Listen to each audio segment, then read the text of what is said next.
सास की जादुई शक्ति। कौशल्या ने एक रात सपना देखा।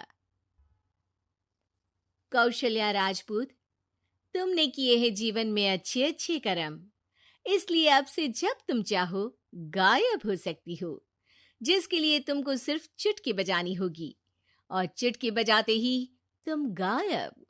बस एक बात का ध्यान रखना, जहां तुमने कोई गलत काम किया, तुमसे ये शक्ति वापस ले ली जाएगी। कौशल्या की नींद टूट जाती है। ये कैसा सपना था? गायब हो जाऊंगी मतलब? हे भगवान, कंबल ओढ़ के सो जाती हूँ, सपना कंबल के अंदर नहीं घुस पाएगा। कौशल्या डर के मारे कंबल ओढ़ के सो जाती है। सुबह कौशल्या मंदिर जाने लगती है। अरे बहू, जल्दी चल, भिखारियों को खाना भी तो खिलाना है। हाँ माँ जी, अभी आई। आज तो खीर और पूरी बने हैं, सब खुश हो जाएंगे। दोनों सास बहू कार से खाने का सामान लेकर मंदिर पहुंचते हैं और भगवान की आराधना के बाद मंदिर के बाहर बैठी भिखारियों को खाना खिलाने लगते हैं। दीदी, आप हर हफ्ते आते हो, इतना सारा करते हो हम लोगों के लिए। मैं आपके लिए रोज अलग से दुआ मांगता हूँ। ये तो फर्ज है हमारा। दीदी, थोड़ी पैसों की मदद हो जाती तो अच्छा होता। बड़े चौराहे पे मेरी बीवी भीख मांगती है, उसका इलाज करवाना है, 100-200 रुपए लग जाएंगे। कौशल्या उसी वक्त भिखारी को 500 का नोट दे देती है और दोनों सास बहू वहां से लौटने लगती हैं।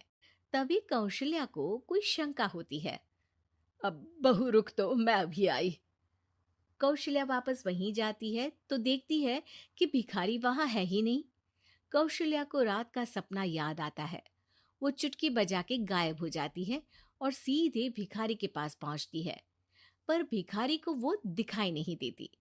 कौशल्या देखती है कि भिखारी उन पैसों से शराब खरीद रहा है और कौशल्या उसे वहीं एक चाटा मारती है। अरे कौन है बे? एक और चाटा पड़ता है। अरे कौन है? कौन है? हिम्मत है तो सामने आओ। भिखारी को झूठ बोलने पर तड़ातड़ चांटे पड़ते हैं। वो वहां से भाग खड़ा होता है। कौशल्या चुटकी बजा के वापस बहू के पास आ जाती है और मन ही मन सोचती है, ऐसे तो मैं कितने गलत काम रोक सकती हूँ, कितनी ताकतवर हूँ मैं, किसी को पता भी नहीं चलेगा। सासू माँ, आप क्या सोच रही हो? अब कुछ नहीं, कुछ भी तो नहीं।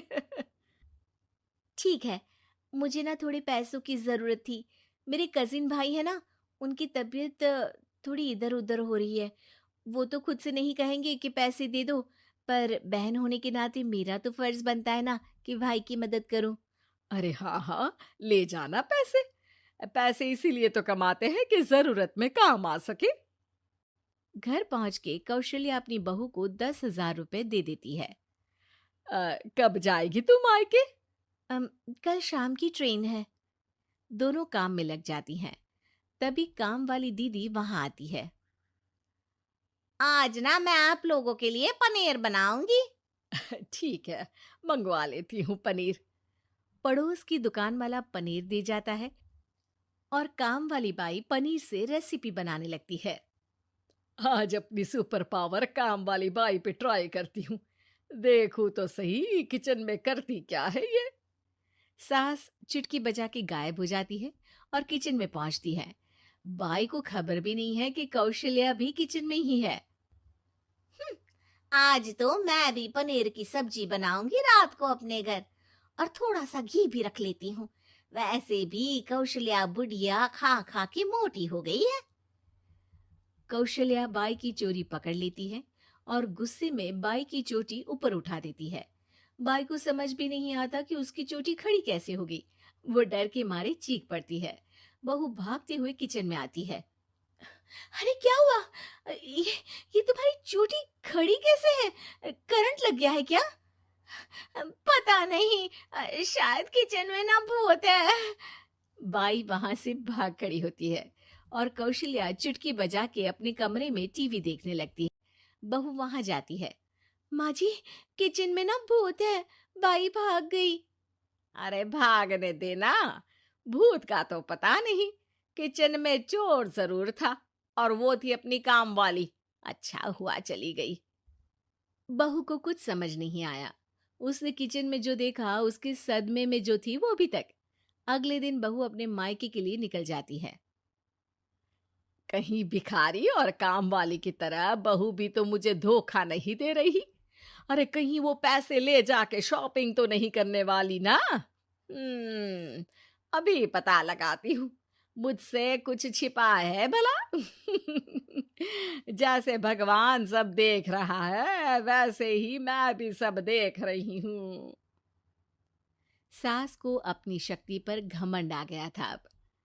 वो अब अच्छे काम करने की जगह अपनी शक्ति का इस्तेमाल खुद का शक मिटाने के लिए कर रही थी। वो चुटकी बजाती ही बहू के मायके चली जाती है। भैया, आपने बताया क्यों नहीं कि इतनी तबीयत खराब है? अरे तेरी सास बूढ़ी हो गई है, इतना भला काम करती है, उनकी मदद कौन करता है? यहाँ तो और भी लोग हैं ना। भैया, मेरे पास कुछ पैसे हैं। आप दूसरे डॉक्टर को दिखा दीजिए ना। अरे मुझे लगता है कि मेरा टाइम आ गया है, मुझे जाना होगा। कमरे में भाई की आत्मा को लेने यमदूत आ चुके थे। कौशल्या भले ही किसी को नहीं दिख रही थी, पर यमदूत ने उसे देख लिया। यही आत्मा है शायद, परछाई दिख रही है, पहले ही तैयार खड़ी है। अरे आप कौन हो? यमराज का नाम सुना है? हैं? आप यमराज हो क्या? नहीं, हम उनके यहाँ जॉब करते हैं, आत्मा उठा के ले जाते हैं डिलीवरी वाले। चलो अब तुम्हारा टाइम पूरा हो गया। अरे आप शायद ना वो बिस्तर पर पड़े आदमी की आत्मा को लेने आए हो। मैं तो बस यहाँ देखने आई थी कि मेरी बहू कहीं मुझसे पैसे लेकर शॉपिंग करने तो नहीं चली गई ना। मतलब तुम्हारे पास शक्ति है गायब होने वाली? हाँ। तुम ऐसे तुच्छ काम में उपयोग कर रही हो ऐसी दिव्य शक्ति का। अब तो तुमको ही लेके जाऊंगा। अरे नहीं नहीं, कल मुझे किटी पार्टी में भी तो जाना है। अब नरक में ही करना किटी पार्टी। नहीं नहीं नहीं। 3 बार नहीं क्यों बोल रही हो? टीवी सीरियल चल रहा है क्या एकता कपूर का? अरे प्लीज मुझे जाने दो। आप तो उस बीमार आदमी की आत्मा को लेने आए थे ना। गलत डिलीवरी करोगे तो यमराज डांटेगा ना। बात तो सही कर रही हो, पर हमको उस पे दया आ गई।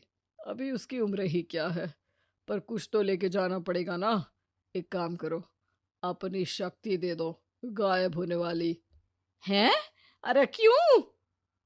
तुम पृथ्वी लोक का भ्रष्टाचार रोक सकती थी, चोरी रोक सकती थी, अरे कोरोना रोक सकती थी, पर तुमने अपनी बहू की जासूसी करना शुरू कर दिया। अरे लेकिन किंतु परंतु। यमदूत सास की शक्ति लेके वापस चले जाते हैं। कौशल्या की परछाई हवा से नीचे गिरती है और जमीन पे आते आते कौशल्या का शरीर सामने आ जाता है। अरे लग गई, कितने ऊपर से फेंका। माँ जी, आप यहाँ ऊपर से कैसे गिरी? अरे समधन जी, आप अचानक कमरे में। सब घबरा जाते हैं। सास बहू को सारी बात बता देती है। ये लो आपके 10,000 रुपये। आपको मुझ पे इतना भी भरोसा नहीं है?